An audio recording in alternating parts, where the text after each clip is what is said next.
Викендот по 100 прегледи дневно имале дежурните лекари во клиниката Козле. Не стивнуваат гужвите во оваа здравствена установа. По вирусите карактеристични за зимата, периодов доминираат деца со алергии и стомачен вирус.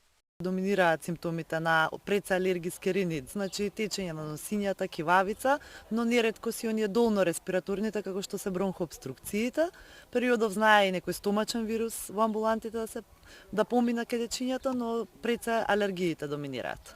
Поленските алергии обично се над 2 годишна возраст и тие дечиња ги посетуваат нашите амбуланти, најчесто амбулантски ги третираме, немаат потреба од некој посериозен и хоспитален третман, додека пак дечињата кои се на помала возраст, кај нив доминира поради осетливиот имун систем и стомачниот вирус. Педиатрите од Козле апелираат до родителите при стомачен вирус кај детето да не го носат веднаш на клиника. Пред се прво дома да се згрижат, значи симптоматска терапија, редовно рехидрирање на дечињата, полесна исхрана, бидејќи симптомите траат толку од 48 до 72 часа, доколку нешто ескалира и се разбира родителот смета дека треба да посети лекар, да се посети матичниот лекар за да се направи една триажа, да не се мешаат во амбулантскиот дел. Поради бројните климатски фактори последните години, токму напролет, во детската клиника Козле бележат зголемен број на деца со алергиски реакции, пред се на полен.